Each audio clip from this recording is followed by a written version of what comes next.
Hello again, everyone.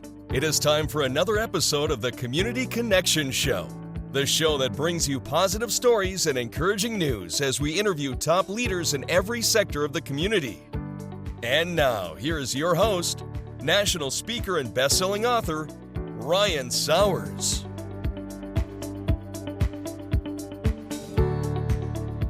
Hello again, everybody, and welcome to another Community Connection Show. I am super excited to have my friend and colleague, Dr. Dar Mayweather, professional leadership speaker and lecturer at UNC Wilmington with me today. Doctor, how are you, sir? I'm good, Doc. How are you? I'm great, and thanks for coming on the show. It doesn't get old, though, does it? Not speaking about leadership, absolutely. No. Well, when you're talking about a doctor, we can't do 911, but we can inspire, motivate, and encourage, right? Oh yeah, I'm working with about 600 high school students from over 20 countries, 30 states. Dang. And when I tell you, they all want to they're all interested in medicine. And that's the first thing I teach them is like, hey, I can't teach you nothing about medicine, Right. but I can teach you a whole lot about leadership. And they really start falling in, and I'm really appreciating the experience. You know, it's funny. My oldest daughter just started her second year of medical school. So, you know, I said, well, look, I can't really do any life-saving procedures, but I can encourage the MD and inspire them to perform at their best. And that's my running joke. But no, I mean, you, Dr. Mayweather, and I'll call you Dar, so I'm in here too. Please do. I should say that too. We'll turn all the formalities off, but let's just talk a little bit for people who don't know you about your background, your career life starting up. We were talking a little bit about school before we went on air. Just a little bit about your background, then we'll bring them up to where we are now. Yeah. So born and raised Grand Rapids, Michigan. Went to Grand Valley State University, got my undergrad, my master's from there, got my PhD from Eastern Michigan University. Father of two amazing boys, boy dad over here. I'm a husband to my amazing, spectacular, super awesome wife.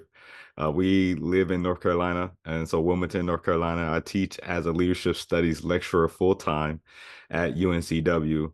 But also I've spoken now since 2016. So the last 8 years, I've been able to speak to over 150,000 people in 20 states and 3 countries. And it is a blessing. It is a privilege. It's an honor to be able to step into my gift and my talent and use it to help organize and inspire people from all ages, from all walks of life, all across the country. It's been a journey.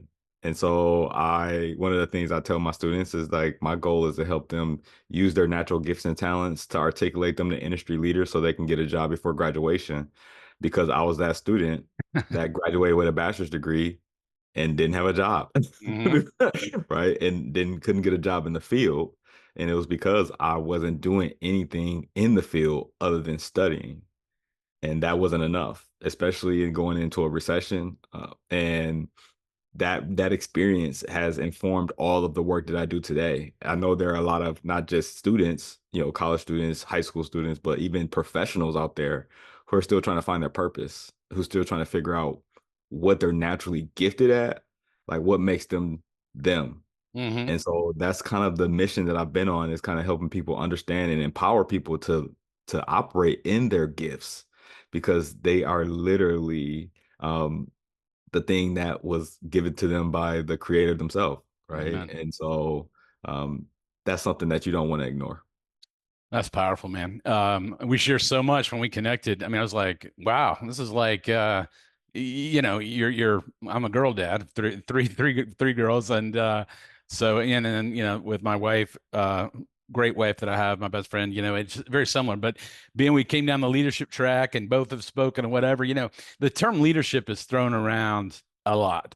Of course, you and I have studied it, but not just studied it. We work with, the real world application of it. And I think that's a missing link. Sometimes you got people talking all this theory, but they don't bring it back to home. Right. Mm-hmm. One of the first things that I get to do when I'm working with people, doesn't matter what age, high school, all the way up to, 60s and 70s, is I get them to think or rethink that leadership is not a person. It's not a position. It's a process. It's an influence. It's an outcome.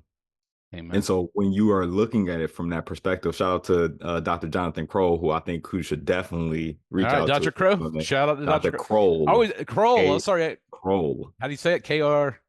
Kroll, I don't want to call Kroll. it Kroll. Okay, I always do the shout outs in the show, and people love the shout outs. They always come Oh up to yeah, me. Okay, Dr. Kroll. All right, we got it. Dr. Kroll is amazing. And so his book is also a really, really good book, preparing leadership educators. And it's really helping you see that this whole thing about leadership is really helping people understand how to influence people to achieve common outcomes, common goals.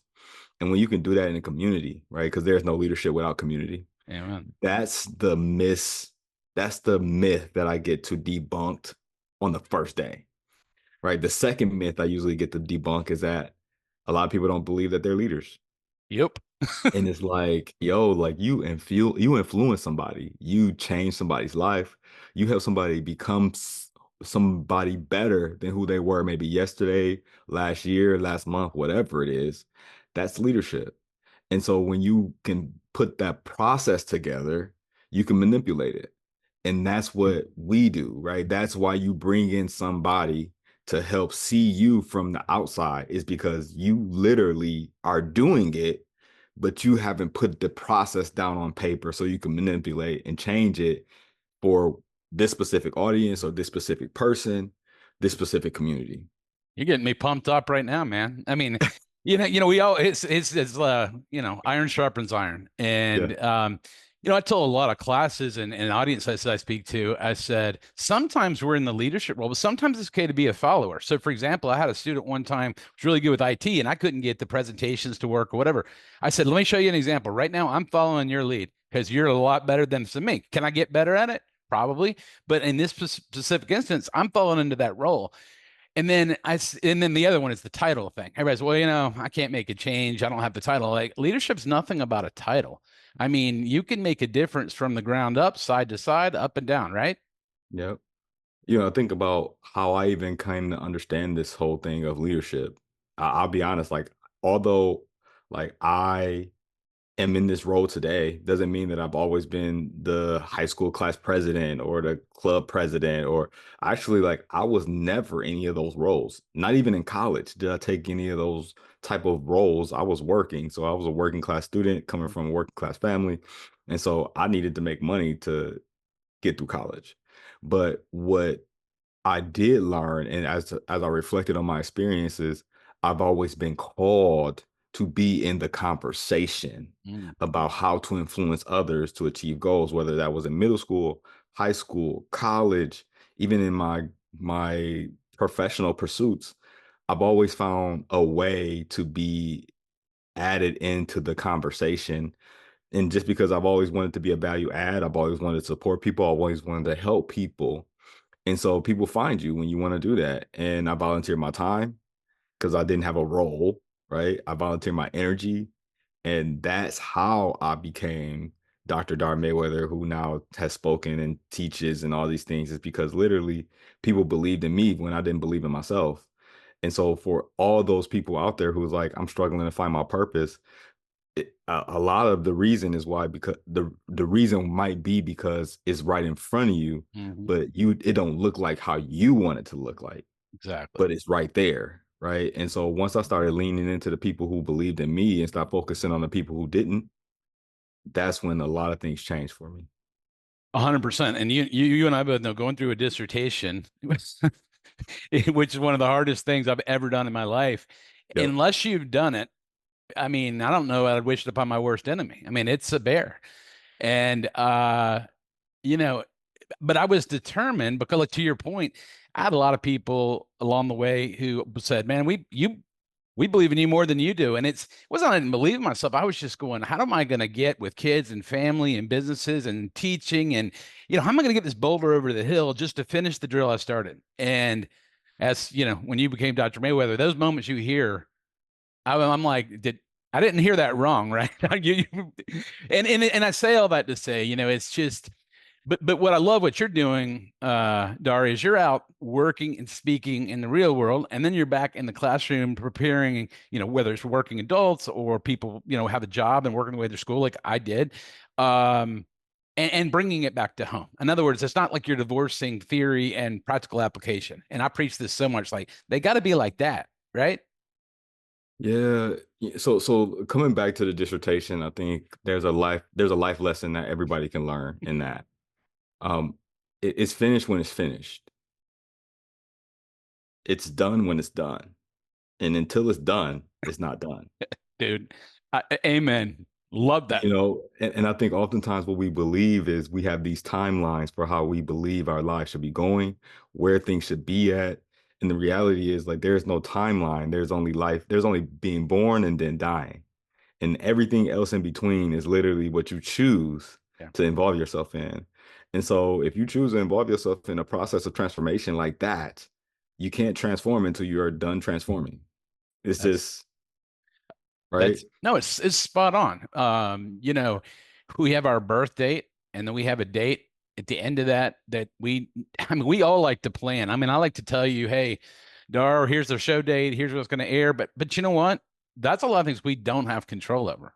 Mm-hmm. However, we, like you said, we have a control over our choices, who we surround ourselves with, how we choose to talk to people.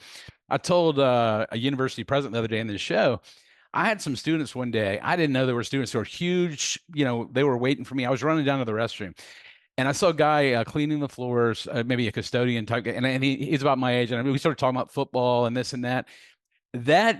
I had more students come up to me individually and said, "You just embodied, without knowing it, everything you talked about." And I said, "What did I do?" And they said, "You treated everybody with respect." I was like, "But it's who you are when the people aren't watching," I think is the most important lesson, right? It's not just, hey, when the cameras are on and you can smile, and we all make mistakes, but it's do we learn from that? Do we grow? Do we have that growth mindset? And that meant a lot to me. I was so shocked to go, and we saw you in the hallway having that conversation when most people would have never stopped. I'm like, well, I'm not better than anybody else. I'm just have to be especially in XYZ. Yeah, and I'm even coming back to the point where you said I not just do this work in the community, but also I teach it. And so one of the really important things for me is alignment and congruence. And so I don't want to be a leadership professor that just comes in and teaches about leadership without leading in the field. Amen. And Yeah. and that's the transformation that I want my students to undergo. Is I don't want them to just be leaders in their industry who can just talk about what it means to lead in their industry. I want them to actually be acknowledged as such. And this is why I have students who are working for Fortune 500 companies, world travelers, students who are doctors and lawyers. These students are special. And I don't think that it's just me, but I'm thankful that, the divine has sent people who can hear my message to me. Amen. And you, Right. brag on, you won an award there for that lecturing too, right? Am I remembering that right? I was nominated, Well, and I'll take a nomination. hey I'll man, take a nomination. nomination's huge. And that's important, but what I realize also is like getting the award is not actually the glory. Um, and I found myself even chasing. So like I'm human. Like I found Mm-hmm. myself even being like, oh my God, I'm nominated for this amazing award. Like, what if I win? What am I gonna say? Blah, blah, blah. And then end up winning. And I think that's a humbling experience to let me know that like I'm not in this for award winning. I'm Exactly. in this to literally change the lives. And so that's what, kind of you were talking about. It's like when people see me and I've been able to say that I've done all these things and accomplished all these things, and then they realize like I'm just a regular dude who I like to play basketball, I like to go out to eat, I like to travel and eat good. I mean, I like to travel and eat amazing food, right? There you go. Sometimes overeat, Yeah, right? absolutely. I have no problem with kicking it at the bar, watching a game. Mm-hmm. Like I'm just a regular guy Mm-hmm. that likes to spend my extra time pouring into people. Yeah. And I think the part of that is because I was a guy who sat on my couch and talked about all the problems in the world for so long, and I got tired of even myself Mm-hmm. hearing myself talk about how these things need to change and how these people need to change or these schools need to change or these teachers or these students need to change when I can just try to be the change. And Man, that's when the real work started. Yeah, yeah. And that you're I feel kind of like goosebumps, man. I feel like I got energy going here, even though we're doing this online. But it's yeah, there's too much, regardless of, take 2024 and every other year you want to talk about. Too many people are sitting and complaining and talking about it. And all I've ever tried to do is say, well, what can I do to make a difference? Even if it's one human being that I could impact. It could be a guy walking down the street. It could be a guy at the gas station. It could be holding the door open for somebody. It can be patting someone in the back. I had a student in one of my classes recently. He kept apologizing because he's like, Dr. Sauers, I'm so sorry, but I got to go to work and I got another job I'm having to do to make. And I went up to him, kind of in an auditorium, so I patted him on the back. I said, hey, one day you are going to be out ahead because you've had to bust it this whole time. Don't put your head down and whatever. I said, I worked through college, whatever. I said, I promise you on the other side, you're going to be stronger for this. And he goes, thank you, sir. I'm like, just keep doing what you're doing. And he, at the end, but you just don't know, Dar, what's that person you're going to say at the right, what do you say? And all I know is I did too. I talked a lot when I was younger. I had a big talking about what should happen, but that didn't do anything. Doing and talking are two different things. And I don't have all the answers, but I'm tired of people complaining if they don't have a solution. Mm-hmm. And the first person I was tired of was myself. Me too. And so for people who are out here listening to this and they're ready for a transition, they're ready for a shift, they're ready for like something different to happen in their lives, what you first got to tell yourself is that you are the reason why you are in this position. And then once you realize that you have all the authentic power and authority to change it, that's when like you can change worlds using your words, using your actions, using what's in your spirit. Because that's literally how I got here. Now, I'm not saying it's easy. No. You definitely got to sacrifice, right? And you got to be willing to put your purpose before anything else and trust that, like, even if it's not clear, you have everything that you need. Exactly. And there's too many people. I'm going to butcher this, but I want to say it's Viktor Frankl, Search for Meaning, where you should do response able. We have ability to choose our response. When I was younger, I tended to look at the negative. Well, why this happened to me? Why this happened? And now I look at it, as I've gotten older, of like, you start getting a little wisdom under your belt. Like, this is probably not the right time to send this email to this person, or this is probably I need to be in a in-person conversation, or this is something I'm still working on that. Well, every year goes by, but we work on it every day. But you go, I've done something like this before, it backfired, or I haven't talked to them and they need to hear my voice, or whatever it is. And I really try to mull, because communications is the crux, of leadership, how we communicate verbally, non-verbally, what we write. And especially today's world where somebody writes something and they emphasize or give you a thumbs up. You're like, what does that mean? So it's a constant of, that's what I've raised my kids with, of saying whatever email chain or text chain, I want you to pretend that's going to be screenshot to the world so that you're still going, I'm still proud of how I finished things or how I wrote that. And yeah, I kicked myself 10 or 15 years ago for things I'd go, I should have written that better. I should have done better. But I teach a lot of people, there's people older than me or younger than me, it's like how we communicate. And again, it can be a nonverbal gesture, just patting someone on the back. People watch and you feel energy from that, but it's got to be real. It's got to be genuine and come from the heart. Yeah. And here's a more practical way for folks who are listening to kind of think about how they communicate. Because I use assessments in all of my teachings. And I think that's a really important space for people to increase their self-awareness in so many different ways. And so what has helped me understand myself a lot more as it relates to communicating with others is the DISC assessment. Mm-hmm. And so, like, I know that I am not that cautious. So, like, high on the C, I am not high on C. I'm actually very spontaneous. Sometimes might even be reckless. Right? I'm You're very up in the low. I. Are you in the I? I'm definitely high I and high D. High I and D. That's what I am. Mid S. Yep. I'm with you. So, I mean, it's so funny. Listen, that's what I was going to say in the DI rare area. I'd see you.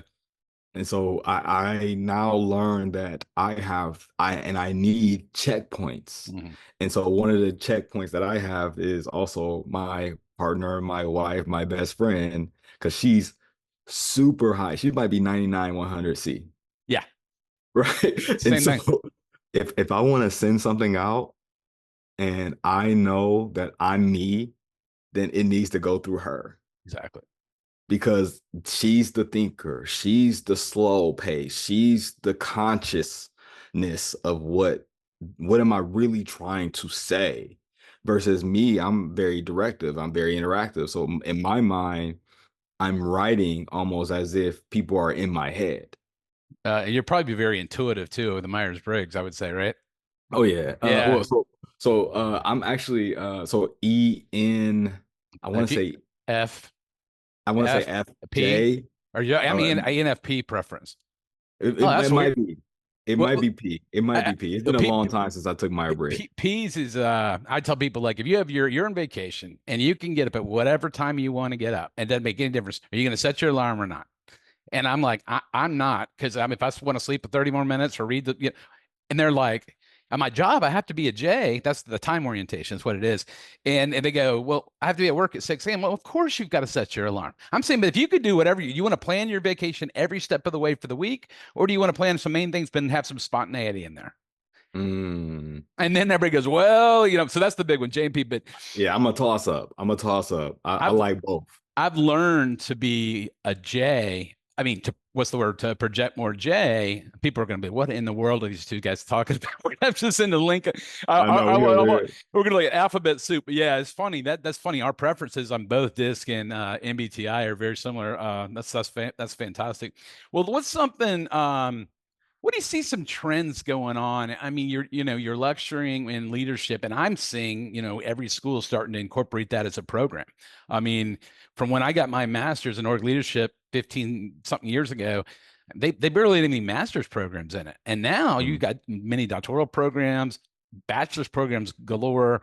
UNC Wilmington has a minor in leadership, I believe, Mhm. right? But is this teaching about, hey, how do we get into the workforce and then bring the skill set? Not that you're going to be CEO day one, but what are you going to bring to the employer? What are you bringing? Not what are you going to get? What skills and how do you see things when people are kind of what's going on in higher ed? What's going on with the different generations? I got my thoughts, but you're an expert in it too. No, I can only go by some of the research that I've seen, and that's only literally what I've seen, and so I Right. haven't seen everything. But I think one of the things that really resonates with me is that college populations are becoming more and more diverse. Mm-hmm. And when I say more and more diverse, I mean like you have more historically underrepresented, marginalized communities being admitted and also attending colleges. And so women outnumber men by large margins in some schools, right? Some institutions. Students of color coming, are increasing. Students from international backgrounds are increasing. Students who are working through mental wellness or physical wellness issues are also increasing. And you have your traditional, 18 to 24-year-old, white, potentially middle upper class, those are decreasing. Mm-hmm. And so where those changes are happening, colleges can no longer operate as if we have legacy students who kind of have a specific life path already planned for them coming into college.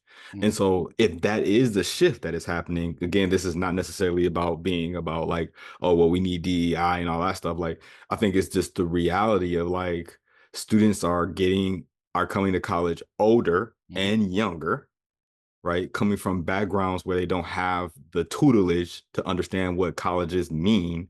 And then we are living and operating in an economy where you have to kind of understand what skills and gifts do you bring to the industry before you even apply or even are hired for the job, right? You have people who have bachelor's degrees who have to get jobs for that require a high school degree, or you have master's degree getting jobs for that require a bachelor's degree. That is happening.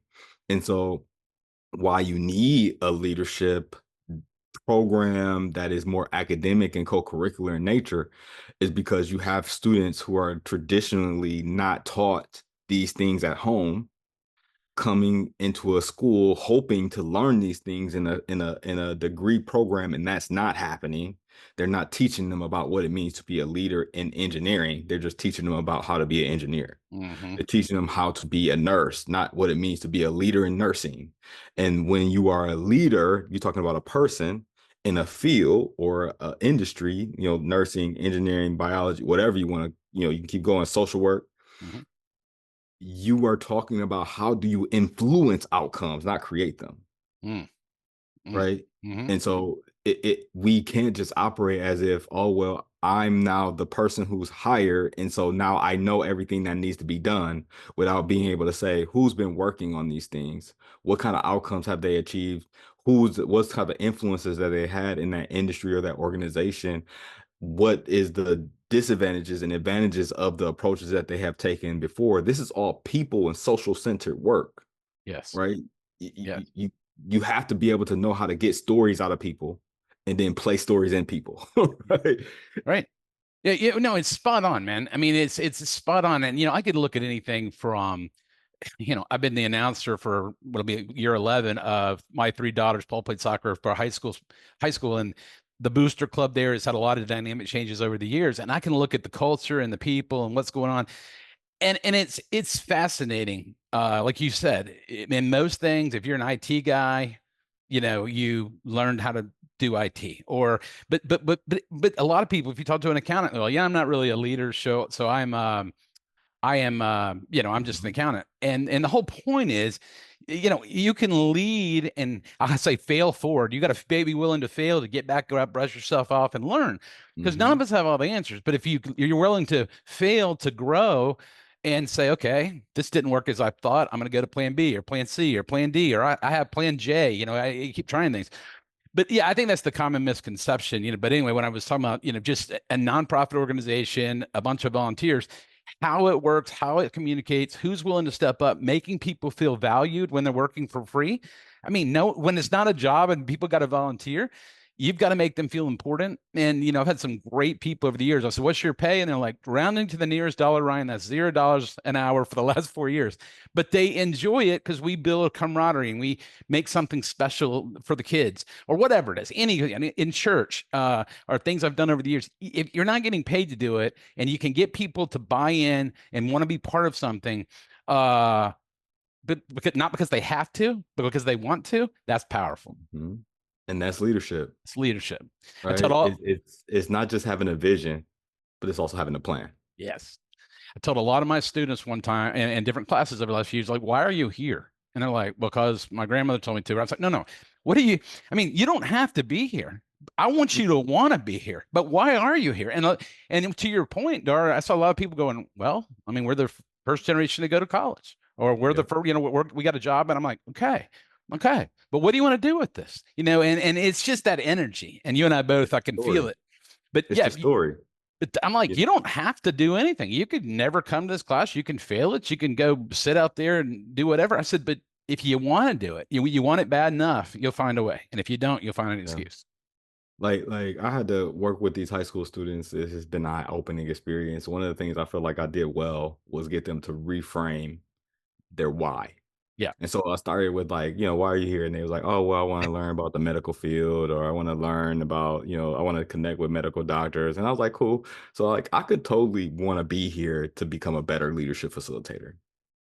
That could totally be it. But here's a bigger reason why I'm here.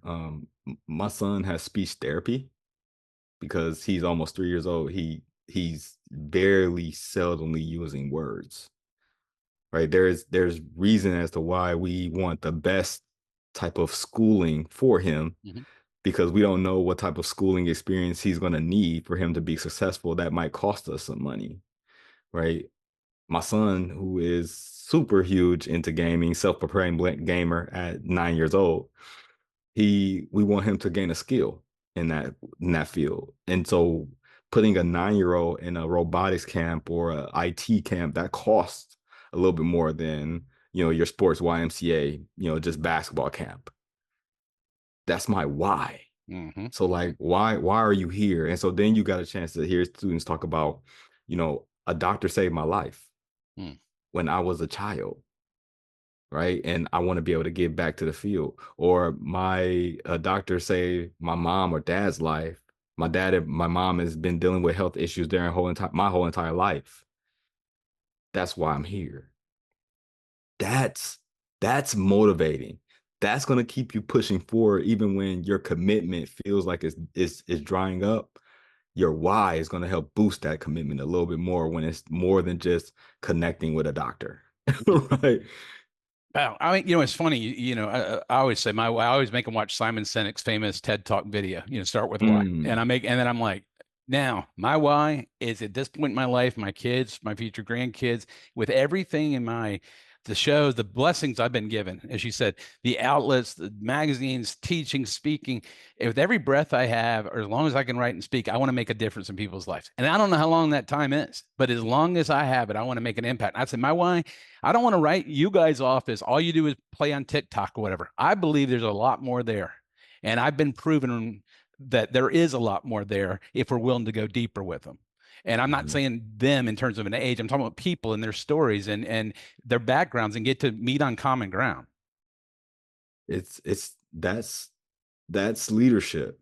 And I think we confuse it because we have these positions. We're in these authoritative roles, or we have these policies and procedures or we have these unspoken rules in the organization that says that we can't talk about certain issues and things. But the reality is, like, you can't leave a part of you at home. Amen. Like, you got to bring it all. Well, you it's not have to. You're going to. You're going like to. Yeah. I can't just be like, oh well, today I'm gonna leave home my spirituality, right? Yeah. I'm gonna leave home my gender, right? Yeah, right. I'm gonna leave home my education, right? Like today is not. I'm not. Like, you can't do that. It doesn't work like that. No, you cannot do that, and that's where I think we've got a few minutes left. I mean, we might have to do a follow-up on this one. This is awesome. I mean, this is all right. I'll tell you what, let me go to one of my favorite things. What other things, we've got a few minutes left, have I not asked you that you want to say to our audience? This is a community leadership show around the country. You've said a lot of powerful things, but as we come to an end, and I know our world's attention span gets tight and they probably want to Google DISC and Myers-Briggs, understand what the heck we're even talking about. But seriously, what have I not asked you that you just want to share with our audience? That's a loaded question. Yeah. I don't know if it's anything that you asked me, but if anything, I want people who listen to this to know that you are naturally gifted and talented. You have all that you need. You never have to compare yourself to others, and you are enough. It's powerful. It's powerful. And, I'll also just add to that, in this world of constant social media, and you and I talked about the human flesh. If I look at something, you're looking, there's some people, and you can go down a rabbit hole that is a bad rabbit hole and get in worried about stuff that just doesn't matter. To your point, we all have who we are. God created us specifically with specific DNA.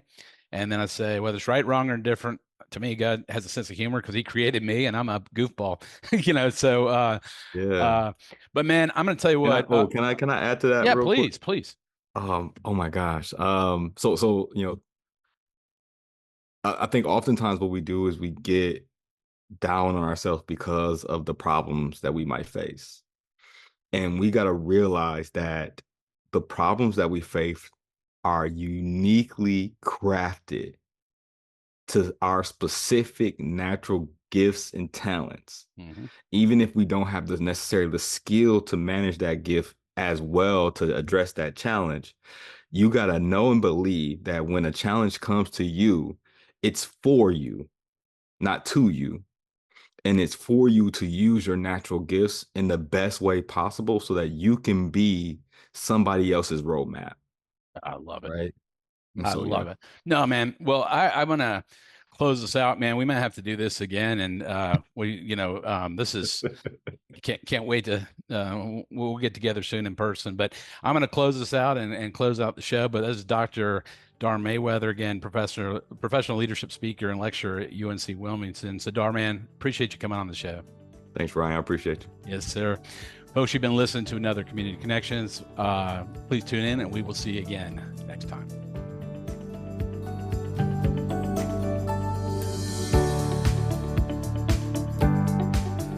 This has been the Community Connection Show with Ryan Sauers. Stay on the lookout for new or past shows with community leaders wherever you listen to your podcasts. And if you want to see the video interview of any show, visit communityconnectionstv.com. Thanks for tuning in, everyone, and we will see you next time.